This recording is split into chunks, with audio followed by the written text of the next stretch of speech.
Hello, my name is Hank Bardell. I'm a senior consultant with Marshall Institute and would like to welcome you to the World Class Maintenance e-Learning Lab. This is designed to be a evaluated process for those that have attended the class and for those back at the plant site that have not yet attended. Please note that you can stop or pause this presentation at any time to talk amongst yourself. World-class maintenance, there are some underlying principles that have to be taken into consideration. First and foremost, there's no such thing as a quick fix. This is a process, not a program. Most folks that have been on this journey will tell you that's exactly what it is. It is a journey, and it will take a full 5 years to implement. However, there are some improvement processes that will involve some essential identifiable components, some reasonably predictable stages of evolution, and first and foremost, if you want to truly succeed, it starts with an awareness of need or the dissatisfaction with status quo. There are other things that are needed to be added to this, but it starts initially with people realizing that they can make things better. Additional fundamental concepts to remember: there is no free lunch for productivity improvement. We talk about being a chef, not a cook. A chef will take ingredients and come up with whatever's necessary to complete the dish. A cook will follow a recipe. So we want to be innovative, but yet follow some guidelines. The biggest guideline is going to be to measure. You get what you inspect, not what you expect. In fact, the folks that attended the class would certainly remember that if you can't measure it, it didn't happen. So, productivity improvement is a process, not a program. It has no name, it's just the way we do business. Productivity improvement comes through incremental gains, not dazzling leaps of innovation. Better stated, productivity improvement is evolutionary, not revolutionary. Employee performance is usually a product of the system. If you take good performers and put them in a bad system, the system will win almost every time. So, to seek optimum, you must be prepared to go up or down. There are some prerequisites that must be met in order to be successful. In order for the journey to reliability and availability to be successful, operations and maintenance must dissolve the supplier-customer relationship and become partners. But probably most important up there, if you look at the third bullet point, preventive, predictive maintenance and proactive maintenance are not programs, but a style of maintenance that requires a major shift in the way we operate and maintain the equipment. World-class maintenance can very easily be compared to world-class athletes. I remember as a child growing up, there were two things that were given. Nobody would ever break the 4-minute mile, and nobody would ever break the 10-second barrier on a 100-yard dash. Well, in order to qualify for the American Olympic team today, you have to be able to run the mile in less than 4 minutes. And recently, the Jamaican Lightning Bolt ran 100 meters in 9.59 seconds. So just like the athletes, businesses are becoming competitive, and it's that competition that is driving us either to improve or to shrink or go out of business completely. So as stated before, the competitive pressures being brought on by these world-class companies, we are forced to improve quality, reduce cost, and increase equipment uptime. Yes, the rest of the bullet points on this slide are important, but in every improvement process, regardless of the maintenance excellence piece, you will see improving process, reducing cost in equipment, increasing equipment uptime as being the three most important. Achieving world class can only be accomplished by solving problems that cause delay, inefficiency, low quality, and waste. These would include order entry delays, wrong prints and specification, high defect counts and reworks, machines that break down, etc. In world-class organizations, traditional customs are turned upside down. The smaller the lot size, the better. In other words, I'm looking for flexibility or custom mass production. I'm also looking for total quality control, which basically says we're going to do it right the first time, and then I'm going to look for total productive maintenance, which means that I will maintain the systems so they never break. There are world-class numbers that indicate just how well we're doing. Remember, we said if I can't measure it, it didn't happen. So the first indicator, probably the most common used, is maintenance cost as a percent of ERV. ERV is estimated replacement value for the facility. In other words, if you had to replace your facility and all the equipment that's in it, everything but the land, and divided that into the maintenance cost, you should be running about 2.3%. Some companies are well below that, which means they are not spending enough money to keep the facilities running well. Others are well above it because of too much reactive maintenance. Equipment availability at greater than 95%, schedule compliance, plan work at 90% and at 95%, respectively, are also good indicators of outstanding maintenance processes. But probably the other one that gives us the best indicator of how well we're doing is the wrench time or the utilization measure, and it should be greater than 50%. Most companies that we're dealing with today are running less than 20%. Let me talk just a second about the maintenance contribution. Most companies tell me that the one thing their management group knows about them is cost. If that's all management knows about my maintenance organization is the cost, then I am in serious trouble, because costs can be controlled, not the way we typically want them controlled. The contribution of maintenance has to come in production uptime, the quality of the product that we're making, and the profits that we're making. So we do have a tangible, measurable effect on production, quality, and profits. Let's talk for just a few minutes about benchmarking or the search for best practices. David Kearns, ex-CEO of Xerox Corporation, defined benchmarking as the continuous process of measuring products, services, and practices against the toughest industry leaders. We want to compare ourselves to the best because we want to be the best. When we start our improvement process, if you look at the left side of this chart, what we want to do is identify the gap, which typically is going to find us below the best of the best. My goal is not to pull myself up equal to the best of the best, but to put myself on an improvement curve that will pass the best of the best and let me become the superior performing leader. A.T. Kearney Corporation was commissioned by DuPont in the mid-'80s to decide who the best of the best were. Basically, Kearney came back and said, I've got good news and bad news. Mr. DuPont, there are the best of the best. Unfortunately, you're not one of them. Obviously, that's changed, and today they are.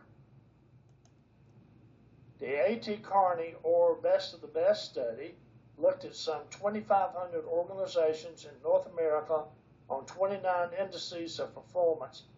There's that maintenance cost as a percent of ERV. Maintenance inventory turns, which is a measure of telling us how well we're using the spare parts that we've got millions invested in. Planned versus unplanned ratios, etc.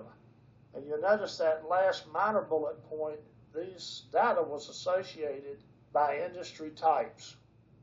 So the DuPont benchmark data looked like this. When they measured against the best of the best, or Bob, in the U.S., they were 12.5% behind. The best of the best in Europe, they were 33% behind. And obviously, with Japan coming in and doing what they did in this country, they were 42% behind the best of the best in Japan. What this typically meant was the Japanese are spending 42% less on maintaining quality equipment than DuPont was spending. That's how they closed the gap on American industry so quickly. Benchmarking studies will also show that the best maintenance is also the lowest in cost. So if you look at the typical reactive mode for overall equipment effectiveness, or OEE, and maintenance cost as a percent of replacement value, you'll notice the OEE is low and the ERV is high. World Class says that the OEE should be around 85%, and again, the ERV should be somewhere between 2 and 2.5%. This is a very interesting little process here. If you'll notice over on the left side of the screen, it talks about manufacturing performance. Now, while manufacturing performance is at its lowest point, the maintenance performance is also at its lowest point with reactive maintenance. Reactive, of course, being fix it after it breaks. The next stable domain that I can go to is planned maintenance, fix it before it breaks, and most companies, unfortunately in the U.S., end up somewhere between reactive and planned maintenance and stay there. We should move beyond planned maintenance to improve precision, maintain it so it doesn't break, and that's total productive maintenance or reliability-centered maintenance, and finally to world-class or continuous improvement. Now you'll notice that since I have come from reactive to world-class, performance has gone from the lowest to the highest that it can be. This chart shows that there are achievable visions with each of the steps. So in reactive maintenance, my achievable vision of where I can be is I'm going to have overtime heroes. I'm going to have people that are constantly being called in to save the day. In planned maintenance, what I'm looking for and my achievable vision is going to be no surprises. I'm going to be very competitive. And improved precision gives me a competitive advantage. And then finally, in world class, it gives me domination. And each one of these is an achievable vision if we're willing to work for it. What separates the best from the rest? First and foremost, a proactive approach. Back in the mid-'80s, when A.T. Kearney did this study, they found that preventive maintenance represented 60% or more of all maintenance activity. Well, we still have that same proactive approach, but rather than just being 60% preventive, it now includes predictive. We would have the capability to plan and schedule, and please notice that more than 80% of all maintenance work was pre-planned. And by the way, the definition that we're talking about here of planned is it has to be both planned and scheduled at least 72 hours prior to starting the work. Otherwise, it's considered to be reactive. Effective supervision or leadership means that people have been trained and understand what world class is all about. We have kept our skill levels of our maintenance employees up to speed. I completed the majority of my electronics training in 1965. I think most of you would agree with me, been one or two minor changes in the electronics field since '65. And if I hadn't kept my skills up to speed, I wouldn't be much more than a general labor in your maintenance department today. So it's very critical we keep those skills up. And I have to have, again, effective materials control without breaking the bank, keeping excessive parts in the process. What separates the best from the rest? The best simply do the basics very well. I'll give you an example.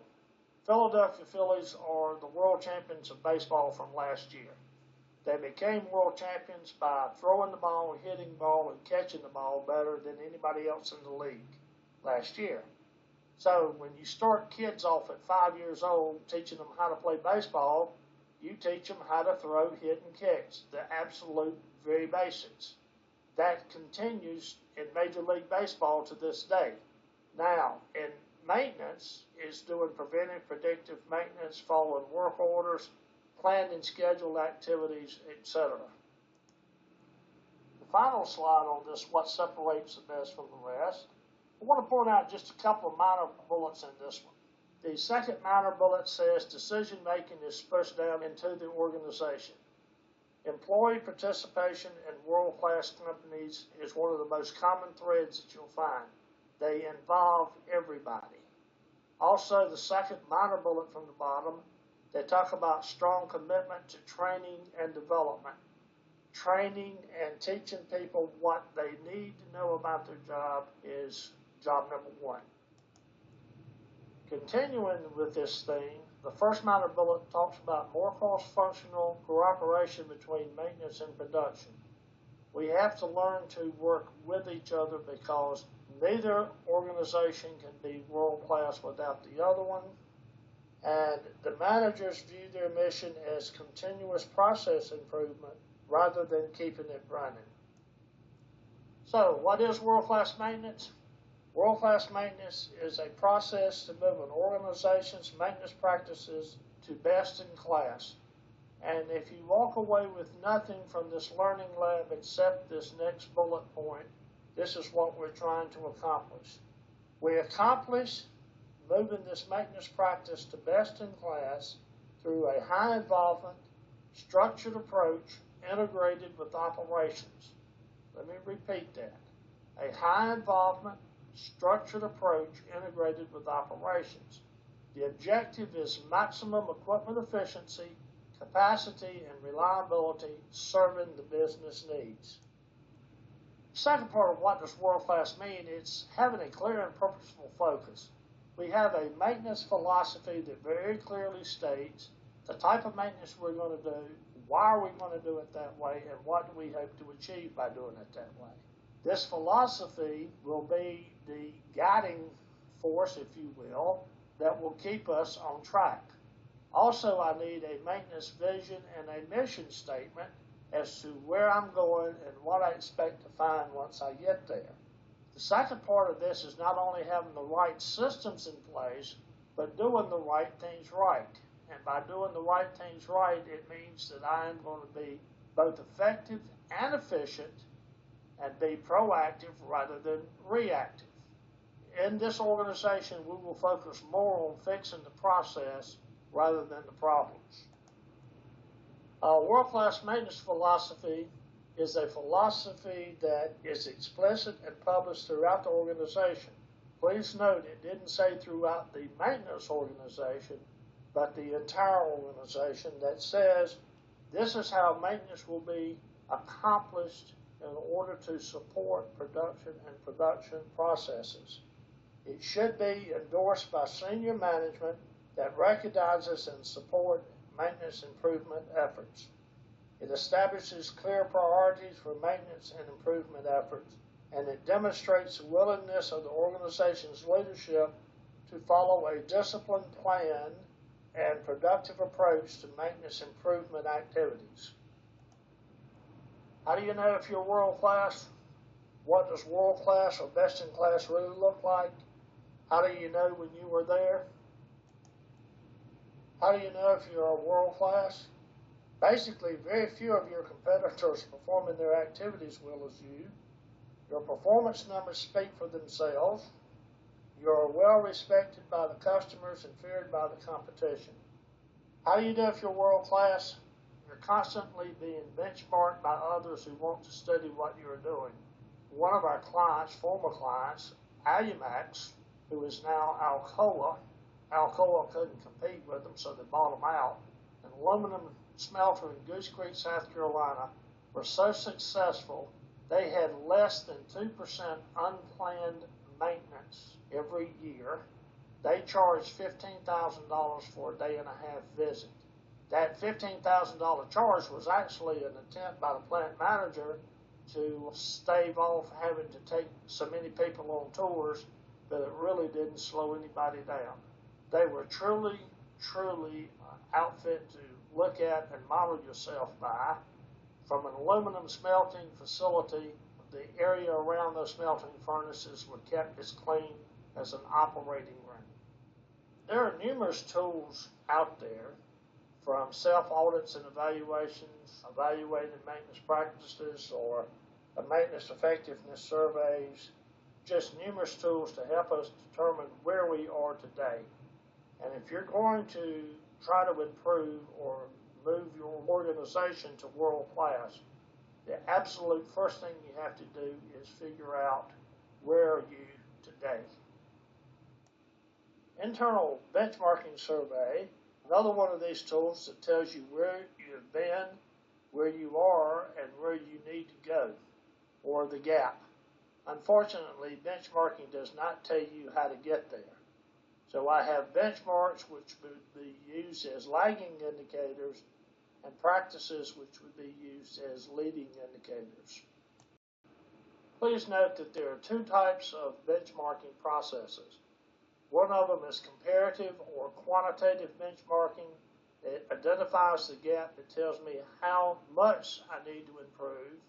The other one is qualitative, which tells me how to improve and the practices that I would need to adapt in order to make the improvement. Please note that process benchmarking is not, my competitor is 10% lower in cost, therefore I must reduce my cost at least 10%. But process benchmarking is the best-in-class company is 25% lower in cost than us.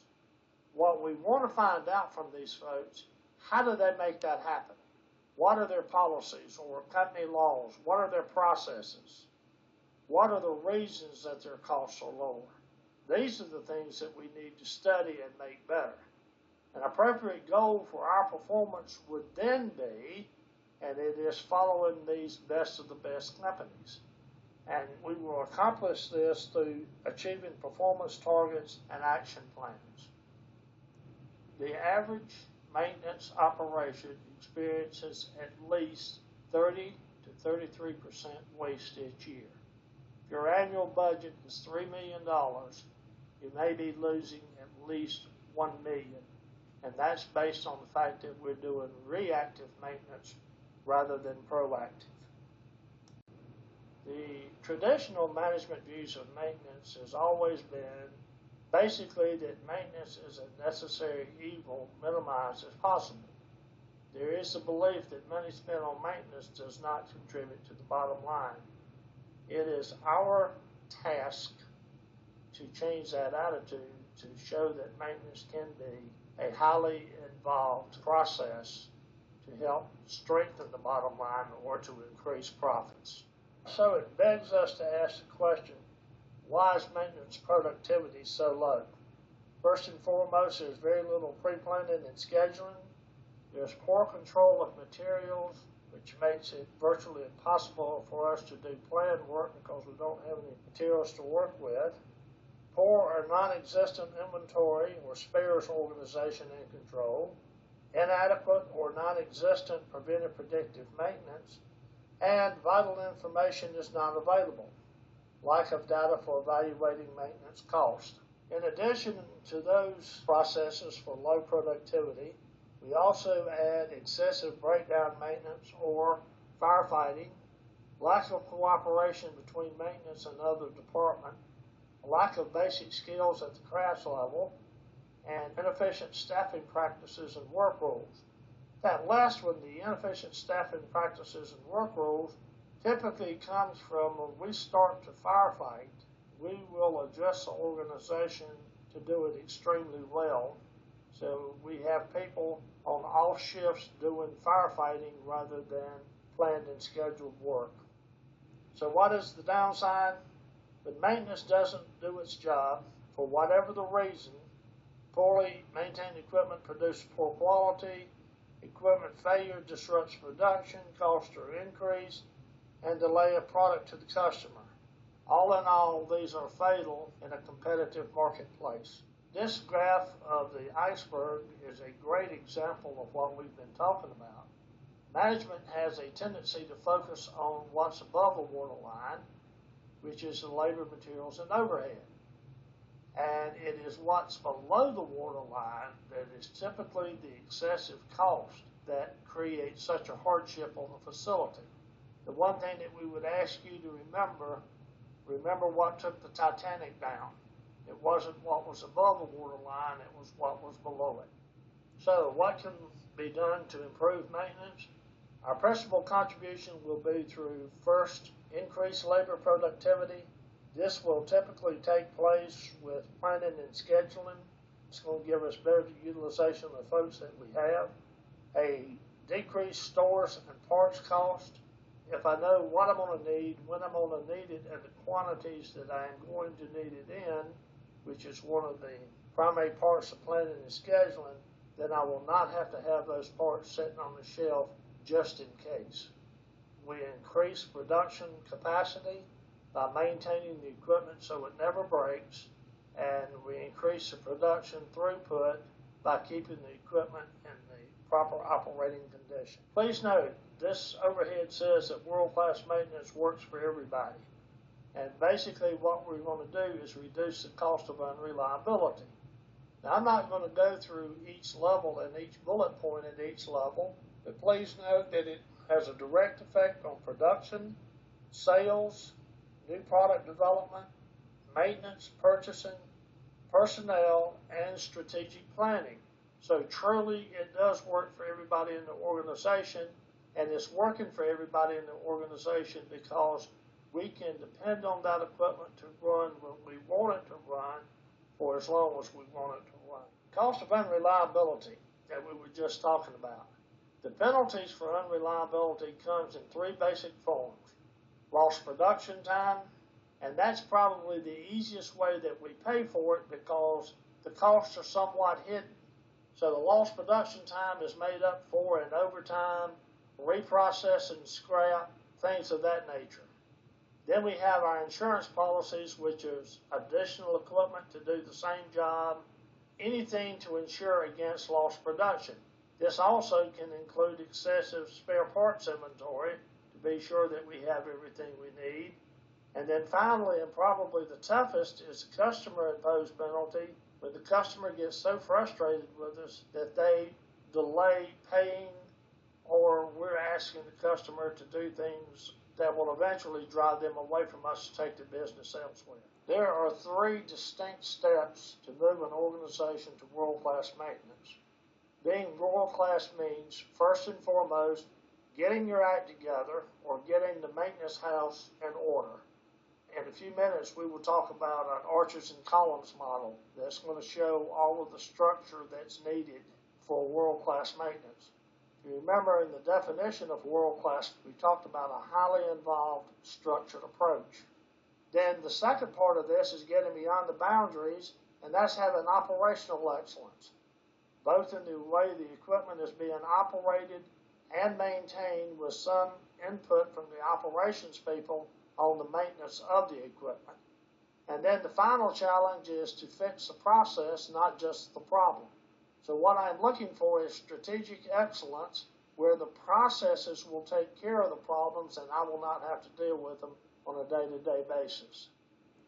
So step one in the maintenance excellence piece is getting your act together. Maintenance improvement must start with good management systems and processes. As stated earlier, this is the total process reliability arches and columns model. This is the structured approach we need to have in our maintenance organizations in order to fully achieve reliability. Now notice that each of the columns represents some type of maintenance activity. The arches that tie this together are activities like leadership and workflow, etc. And then you notice across the top, that next level, are all the tools that we're going to use. And like audits, and the DECW is a basic equipment care workshop. The EIT is equipment improvement team. The RIT is a reliability improvement team. The 5 S's, the REM is review of existing maintenance. PMO is PM optimization, etc., etc. These are all tools that are going to help us build this house that will lead towards lean production and Six Sigma concepts. All necessary if you're going to attempt to get to a world-class concept. The 5 fundamental areas of control of maintenance resources are the general administrative practices and procedures. This is where we put all of the systems in place, like planning, scheduling, etc.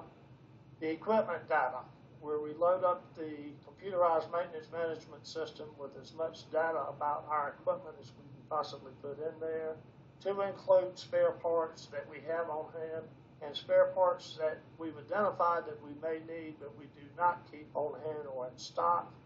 We have a work order control process that allows us to control the work as it comes into maintenance. Obviously, one of the biggies is the preventive and predictive maintenance module that helps us maintain the equipment so it does not break. And then finally, as you would expect, as we've been talking through this, we have to have control of the materials of the spare parts that we're going to be using. Step 2 of the 3-step journey to world class is getting operational excellence, or getting beyond the boundaries. This is where we get operations on board with us to help eliminate some of the standard issues that we've dealt with in the past, such as not wanting to take the machine down for repair or take it down for preventive predictive inspections. We accomplish this by making maintenance an integral part of the overall strategy, by establishing a philosophy of maintenance, getting the alignment of mission and vision. The alignment that we need is with the operations folks to be sure that what we're trying to accomplish and what they're trying to accomplish are the same thing. You notice the next bullet says that we're going to establish shared responsibilities between production and maintenance, and breaking the old paradigm of the operators say, I run it, and maintenance, you fix it, to the paradigm that we're all responsible for the equipment. And then finally, we have meaningful measures of performance that tell us just how well we are able to accomplish this. The biggest measure I'm going to have showing the contribution of maintenance is the uptime of the operating equipment in the facility. Strategic excellence, or the third piece of this puzzle, is fixing the process, not just the problem. This is where we put all the systems in place for maintenance excellence that will allow us the biggest return on investment. In the center of this change methodology is the reliability improvement puzzle. This puzzle demonstrates that there are 5 key elements to increase reliability in an organization. Clearly, maintenance excellence is the cornerstone upon which we will build the reliability process. But it is critical to engage operation in basic equipment care and improve the equipment through such techniques as root cause analysis or equipment improvement teams. Knowledge and skills for operation and maintenance is imperative to fundamental knowledge of how to operate and maintain the equipment, thus increasing and sustaining reliability. The final part of this process today is going to be implementation, or establishing total process reliability as a strategic initiative. This is where we take world-class maintenance from the textbook and make it alive and well inside of our facilities. So if you go by the change model and the driving force for change, you will have C, which is change. The driving force is equal to D, or dissatisfaction with status quo, times the vision, times the first steps, and if it is greater than risk or resistance, then we will get change. All of the elements of change are needed in order to have proper change. I need vision, I need the skills, I need the incentives, I need the resources, and I need an action plan. If I have all 5 of those elements in place, then I can expect change. If I'm missing the vision, I can expect confusion, because people are wanting to help, but they don't know where we're trying to go. If I don't have the skills, I will create anxiety, because we're asking people to do things that they're not qualified to do. Without the incentives or recognize as people's proper behavior, I will get gradual change. Without the resources, I will have frustration. And without an action plan, I will have multiple false starts. So let's review the key success factors. First things first, I have to have management fully engaged, fully supporting the process. I have to develop a business case, which is done typically by analyzing where I am now versus where I can be and seeing what that gap is and the benefits of closing that gap. I develop a support structure, typically supervisors and other managers who see the value in doing this process. We select the priority initiatives, or where do I need to start to get the biggest return for my investment? We need to demonstrate the quick wins. Two things here. People are expecting this process not to be successful, quite honestly, because in most facilities we're used to dealing with failure. So we need to develop the quick wins to show that this is a viable process, and we can do this by picking up some of the low-hanging fruit. We need to institutionalize the process or embed it so it becomes our culture. We do this by showing constancy of purpose, and we sustain this effort through auditing. We don't take anybody's word that things are better. We audit on a periodic basis, typically no more than every quarter we have some type of audit until we're sure that this process has been embedded into our facility. I would like to thank you for being part of this e-learning lab. If you have any further questions, you can contact Marshall Institute. We will be more than happy to help you in any way that we can. And again, thanks for being part of the process.